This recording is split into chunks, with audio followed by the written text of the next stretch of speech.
Salah satu pesan yang saya ingat dari almarhum Syekh Ali Jaber, jangan tidur sebelum membaca surat Al-Mulk. 30 ayat yang membuat orang diberikan syafaat selamat dari siksa kubur. Beliau ceritakan suatu saat beliau ambil air wudhu di malam hari, lalu sholat witir, lalu beliau tidur. Setelah itu beliau lihat dalam mimpi diri beliau sendiri di dalam kubur. Lalu muncul cahaya di dalam kubur datang kepada beliau. Lalu Syekh Ali Jaber berteriak, "Siapa kau?" Dan cahaya itu berkata, "Saya surat Al-Mulk, Tabarakalladzi biyadihil mulk." Beliau di malam itu lupa membaca Al-Mulk, lalu terbangun dari tidurnya dan langsung mengambil air wudhu dan kembali membaca surat Al-Mulk. Lalu beliau tidur kembali. Beliau katakan, "Tolong sampaikan pesan ini, jangan tidur sebelum membaca surat Al-Mulk, karena kita tidak tahu kapan saatnya menghadapi kematian." Jangan di skip, ambil pelajaran dari kisah ini. Masih ingat Freddy Budiman, bandar narkoba kelas kakap yang selundupkan jutaan butir ekstasi? Atas perbuatannya, jaksa memvonis Freddy dengan hukuman maksimal eksekusi mati. Tapi Allah masih sayang sama beliau. Allah siapkan rencana akhir hidup yang baik untuk beliau. 2 hari sebelum dieksekusi mati, beliau hatam Quran 7 kali dalam sehari. Lalu Freddy minta izin kepada kejaksaan sebagai permintaan terakhirnya. Yang pertama, tolong izinkan saya pada saat sebelum ditembak mati mengucapkan kalimat La ilaha illallah Muhammad Rasulullah. Yang kedua, tolong mata yang ditutup kain hitam dibuka, karena saya ingin melihat dosa-dosa saya yang terlalu banyak. Dan semua permintaannya dikabulkan. Betapa bahagianya almarhum meninggal dunia dengan penuh persiapan. Teman-teman, kita semua juga sama. Sudah Allah vonis mati, hanya belum tahu waktunya kapan. Dunia tak lagi bercanda. Ulama-ulama satu persatu Allah sudah panggil. Bencana mulai berdatangan. Perpecahan di mana-mana. Teman-teman, akhir zaman hampir selesai. Sudah sampai mana persiapan kita menghadapi kehidupan yang gak ada ujungnya? Sudah siapkah kita menghadapi fase kubur, mizan, mahsyar, surga atau neraka? Karena di akhirat nanti bukan hanya 10 tahun, bukan 1000 tahun, bukan 1 miliar tahun, tapi selamanya gak ada ujung. Jadi, yuk kita habiskan sisa umur hidup ini untuk taati seluruh perintah Allah. Karena nanti hanya iman dan amal soleh yang akan kita butuhkan. Coba deh habis sholat nanti jangan langsung pergi, curhat dulu sama Allah. Ya Allah, Engkau masih berikan aku sisa waktu untuk hidup. Rasanya ingin sekali menangis saat merenungi hari-hari ini. Ternyata aku lebih mementingkan dunia. Sholat hanya di sisa waktu kerja. Sedekah pun ala kadarnya. Untuk tilawah pun jika ada sisa waktu kalau nggak capek. Jangankan hafal Quran, zikir saja aku sering lupa ya Allah. Padahal sisa umurku berkurang setiap hari. Ya Allah, tolong panjangkan umurku dan berikan aku kekuatan untuk perbaiki semuanya. Ditulis dari aku kepada aku. Ketika sudah berada di alam kubur, orang-orang berkata, "Wahai Rob kami telah melihat dan mendengar, maka kembalikanlah kami ke dunia, kami akan mengerjakan amal soleh."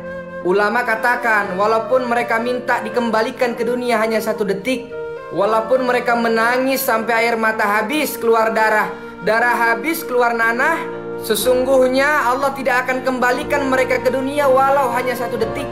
Karena ketika sudah di alam kubur, Allah tampakkan ganjaran setiap amal yang kita kerjakan di dunia ini sebesar apa, sehingga semua orang kaget dan menyesal ingin kembali ke dunia untuk beramal walau hanya 1 detik. Sebelum itu terjadi, mumpung kita masih di dunia, manfaatkan setiap detik di hidup kita untuk taat sama Allah. Karena 1 detik kita di dunia saat ini sangat berharga untuk mereka yang ada di kubur. Heran, masih ada orang yang ngomong, santai aja lah, umat muslim ini mau buat dosa sebanyak apapun, toh ujung-ujungnya masuk surga. Hey bro, yang baik hati dan tidak sombong, sini gue kasih tahu. Emang bener, ujung-ujungnya masuk surga. Pertanyaannya, emang lu tahu berapa lama dicuci di neraka? Emang lu kuat? 1 hari di neraka sama dengan 1000 tahun di dunia. Api neraka itu 70 kali lipat lebih panas dari api dunia. Makanannya buah zakum, lelehan logam yang mendidih di dalam perut. Minumannya hamim, air mendidih yang membuat usus terputus saking panasnya. Tiada hari tanpa menerima siksaan. Yakin sanggup? Nggak usah marah kalau ada teman kamu yang datang pas ada butuhnya doang. Karena perlakuan kita ke Allah pun sama. Kita datang ke Allah pas ada butuhnya doang. Coba deh belajar, mulai dari sekarang deketin Allah nggak peduli kondisi kita lagi seneng atau susah. Kalau lagi susah, sabar, minta pertolongan sama Allah. Kalau lagi senang, syukur, karena itu pemberian dari Allah. Kalau kita apa-apa ingat sama Allah, Allah juga apa-apa ingat sama kita. Seburuk apapun akhlakmu, serumit apapun pikiranmu, sesibuk apapun urusanmu, tetaplah jaga sholatmu. Karena kalau kau kehilangan sholatmu, kau akan kehilangan segalanya. Tapi saya kerjanya masih riba.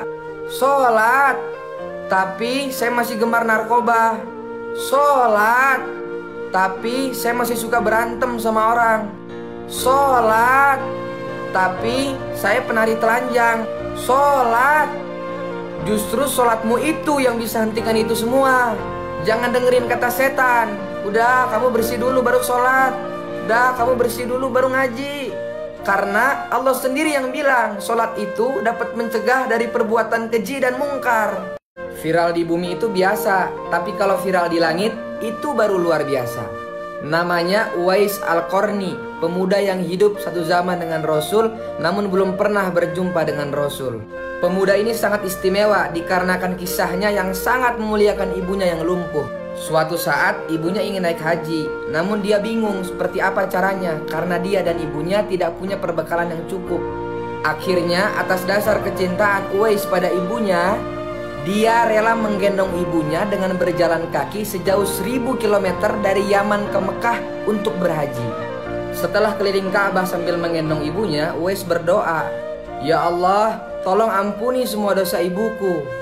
Ibunya heran mendengar doa anaknya dan berkata, "Bagaimana dengan dosamu, nak?" Uwais menjawab, "Dengan terampuninya dosa ibu, maka ibu akan masuk surga. Cukuplah ridho dari ibu yang akan membawaku ke surga." Kita ini kadang aneh, mengkhawatirkan sesuatu yang sudah Allah jamin, tapi nggak khawatir sama sesuatu yang belum Allah jamin.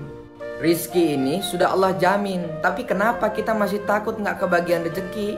Sementara akhirat belum Allah jamin, tapi kenapa kita seolah nggak takut sama kehidupan setelah mati? Teman-teman, dunia ini urusannya Allah. Kita cukup ikhtiar semampu yang kita bisa. Karena nggak lama lagi kita bakal pulang ke kampung akhirat selama-lamanya. Kita nggak tahu kapan malaikat Israel datang cabut nyawa kita. Bisa besok, bisa lusa, bisa minggu depan.